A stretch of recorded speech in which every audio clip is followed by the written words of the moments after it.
Welcome back to the class, everyone. One of the most important things in GAC is using all of your resources, or rather characters, wisely, whether on offense and defense.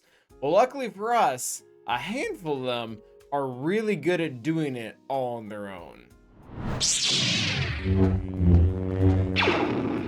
the whole point of today's video is to talk about the best soloing characters in GAC. That being said, I really like to rank things, so not only are we going to talk about what they actively counter, but we're going to put them in order of importance, or which ones to do the best, just because it's really fun. I enjoy lists. So we're going to be starting off with Wampa. Wampa is the #1 solo artist, so to speak, and there are two main reasons why.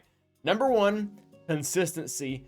The things that he's able to counter, he's able to do it not only at a wide variety of relic levels, but also even if your modding isn't super up to par, just with how his kit works. And ceiling being the fact that if all the puzzle pieces fall in the right place, he can actually take out a full-fledged galactic legend, assuming they don't have very specific things in their team.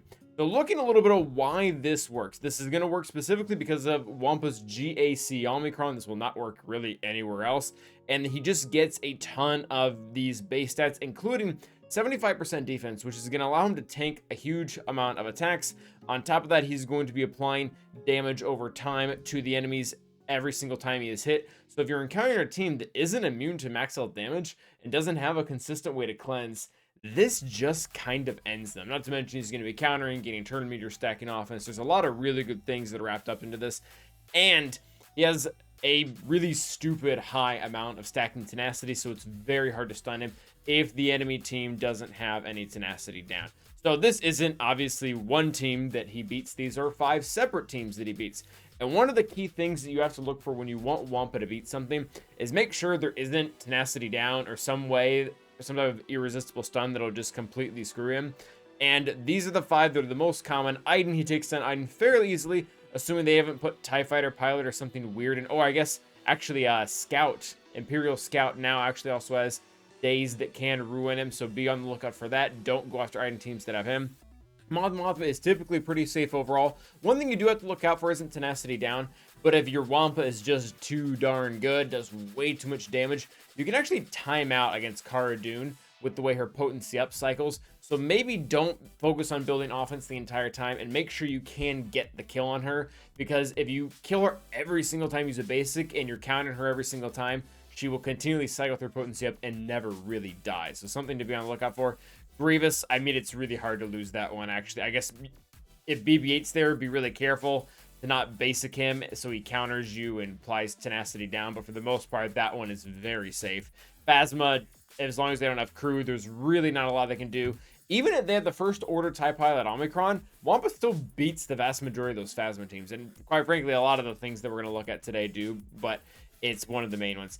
And the most important one on here for a lot of players who are facing Galactic Legends on defense, specifically lower down, where they might not have the most ideal comp, this is important. So Sith Eternal, when it comes to Wampa taking him down, he can do it pretty well on his own in a 1v1 situation, but Wampa has a slight chance against Sith Eternal if certain characters are not on the team. If you make sure that there isn't someone who specifically has tenacity down, like a random crew, actually crew, that's a lot of problems. Or if they have a really tanky character that Wampa just will not get past because of the amount of recovery. SWGOH is another great example of that. Malik presents a ton of issues as well, being that Wampa will be continually feared because whenever you apply a dot to Malik, which will be every single time he hits you, you will get irresistible fear, and there's really no way around that. So again, if you can fit into all that, Wampa will beat a C team if they have, say, pretty weak Sith like Sidious, Dooku, some random tank, and maybe Sith Assassin or something like that. You have to be on the lookout for those stronger Sith like Darth Revan, Darth Malik. I probably won't find any Malaguses, but he would stop it too. So that is why Wampa is going to come out #1, and those are the main teams that he's going to beat, or rather those are the best teams he can beat. He can of course beat all the lower level teams like Phoenix and Ewoks and whatnot. Next up is going to be #2 SWGOH, and there's 2 reasons. SWGOH is a very good solo character, but the 2 reasons he falls below Wampa is A, he requires a lot more finesse and modding and an execution to take down the teams that he can take down. Granted, he can beat some things that Wampa can't, so that is important. The other reason why he's essentially falling to #2 Different than Wampa, SWGOH can be used in other teams, not on his own. So again, he has a lot of stacking mechanics similar to Wampa that allow him to take out these enemy teams. He is going to get bonus defense, max health, speed, offense, all that good stuff, and then continually gain some of that also as the match progresses, which is great. But none of that is conditional on him being alone, different from Wampa. I personally really like to use SWGOH on a Traya team on defense because it starts to cut out a few counters like bounty hunters and troopers because they can't get direct access to Traya to be able to kill her. That being said, he still can do some really nice things on his own, but you're gonna need to change his modding a little bit. CLS is probably the biggest target that he has a shot at taking down, but to be able to take down CLS well, you have to have a really good mix of both survivability and damage. They don't just outright kill you, but they also don't just completely out-recover you. Chewbacca is going to be hitting pretty consistently, and we don't have any stuns or fear or anything to stop that. And every single time he does, he's going to be healing the team up. So this is not how you want to mod it, by the way. This, again, I use him with Traya. But how you would want to mod it for that is an offense and a defense set. That way, again, he's still having a lot of survivability. And there's not a lot of armor pen on the enemy CLS team, especially because their defense down can't stick.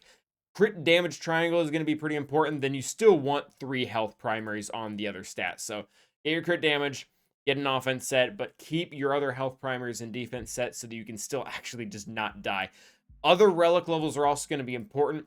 Different from Wampa, you really do want SWGOH at a higher relic level to be able to solo CLS. R7 is probably a lot more comfortable than R5 is. Wampa has a little bit more flexibility with that. And then some of these other counters are honestly just pretty easy. Aiden's pretty easy. You don't have the threat of Daze or Tenacity down, by the way. SWGOH can wipe those off very easily. I threw Karth in there. He's not good, but SWGOH will beat him. Phasma for the same exact reasons as Wampa. And then General, we actually have a pretty good shot against General Grievous. I will say, be wary if the enemy team has Newt. His extortion really does a number on SWGOH because you end up spending a lot of the match just cleansing it. And because it's not technically a debuff, it's a status effect, you can't just outpace it or rather cleanse it whenever you're getting hit because you have invulnerable, and that's how SWGOH's kit works. So there is a little bit more nuance to the General Grievous fight, different from Wampa, who will just kind of run over it. But overall, SWGOH is a great solo character. If you're looking for a way to make up banners or maybe just stretch out your roster a little bit more, he has a ton of viability in that area. Next up is going to be Infus Nest. Infus Nest, different from SWGOH and Wampa, does not rely at all on a GAC Omicron. That being said, she isn't quite as good. And in fact, in 5v5, with a lot of teams running around right now, the amount of things that you can counter is very limited. Sure, she will still counter some pretty low-level stuff like Ewoks, Phoenix, Phasma, and even the Omicron Akbar, assuming they don't have a good unit on the team like CLS or R2 that can stealth or stun or something like that that can really cause a lot of issues for her. She will, however, still shine against some very relevant teams in 3v3, which is kind of what we have listed out here. So Shock T, as long as they don't have Rex in the team to be able to use his Rexolate, as we call it, he can take her down a lot, or she can take her down pretty easily, because Shock gives out a ton of buffs, not just to herself, but to the rest of the team. This is going to stack Infus Nest crit damage up, and because she can hide behind a protection shell, she doesn't really have to worry about the threat of them killing him, because you need a huge amount of damage. I will say, similar to SWGOH, Infus Nest modding is important. You want a ton of tenacity, because if you start to get detrimental debuffs on yourself like stun, we have really no way to deal with it. SWGOH can cleanse it. Wampa will just get, infinity tenacity, so it's whatever. You actually have to be really proactive on the side for Infus Nest as well, honestly, with her health and offense as well, to make sure that she scales properly. But crit damage, she gets 2% of that every single time whenever an enemy loses a buff or a debuff, so that can come in handy, especially against these really buff-heavy teams. Shock T was the example we already went with. She can actually beat a lot of variations of Maul in 3v3. Droideka and Canderous variation is very easy for her to beat. Bo-Katan in there is also possible. You will run into issues if you try to beat Armor. Armor can put crit immunity on her Mandalorian friends, and then Infus Nest stacking crit damage is completely voided. You will not kill anyone. So definitely be a little bit wary of the comp you're going up against. Same thing can be said about Sortie. Depending on the Sortie comp, if they're constantly just pumping out debuffs and don't really have any way to stun or daze Nest, like say with an IG-11 comp in there, you'll probably be fine. But if they have BB-8 and R2, it's going to be messier. Luckily, Infus Nest can ignore taunt, so if there is an enemy that has a move like BB-8 specifically, where you're waiting for them to use their counter, then you just focus on not hitting them. But sometimes it's really hard with R2 stealths everyone. Admiral Akbar and Phasma, we kind of already covered them in general. That those counters not only work in 3v3, but as well as 5v5, because again, we're looking at heavy buff teams that just can't deal out one big hit of damage right off the bat. Executioners and Phasma can be a little bit of an issue, especially if they have the first order TIE pilot Omicron on the team, just because of the amount of damage that is being pumped out there in general. And last, and I guess least, is going to be Malik.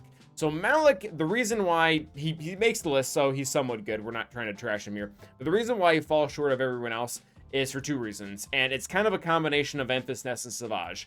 SWGOH, going back to what was one of the issues with him, is he is usable and very good in different team comps that don't involve him soloing things. That's very much up Malik's street. Malik is good with C. He's good with Darth Revan. He's good with Malgus. He's kind of good with Rey. You can throw him in a multitude of comps, and he's just going to constantly cause problems. So taking him as a solo character doesn't have a ton of value. The other issue with him, and this is something that Infus Nest can relate to, is he really only is going to shine in 3v3. There's very few things he can take out in 5v5. Weaker Padme comps or really weaker first order comps are just about the only thing that he's going to be able to get his hand on. Anything much stronger than that, they're going to be able to take him out. Like if Padme is Jedi Anakin and 3PO, which I guess is an older comp, but still exists, that'll take him out. If Mace is on any comp, he will destroy Malik. Shakti with full clones will also win. So most of this is in regards to 3v3, but Shakti, same exact concept as before, except Malik can actually take out Rex if he's on the enemy team, because Malik is immune to, or he's not immune, but he takes reduced max health damage. So Rex Late that was supposed to, deal, I don't know, 300% max health, Malik kind of just shrugs it off, really not that big of a deal. Padme, again, very easy to beat as long as Mace is not on the team. You can even have a wide variety in 3v3. You can have Ahsoka, GK, Jedi Anakin, even 3PO. It's kind of whatever. Malik will take them all down. General Hux, you'll beat the pretty common comp of Lobster and First Order TIE Pod, or Lobster and the First Order Stormtrooper. Really any Bad Batch team, which is kind of funny, as well as pretty much any Sauna team on top of that. So again, Malik has some decent uses there, really not that much worse than Infus Nest, but it's more so the fact that he's going to end up being more valuable on his own team in 3v3, or even in 5v5, or even in 3v3. So that is going to cover it. Let us know if there's any other characters you think other can solo. I did try to look pretty hard for ones that have multiple things that they can beat. Giant Luke and Vader were probably 2 honorable mentions, but ultimately it wasn't overly impressive, all the different things they get beat. And I think similar to what we talked about with Nest and Malik, they just have better home when they're with the rest of the team. But that is going to be it for today. Until next time, stay awesome.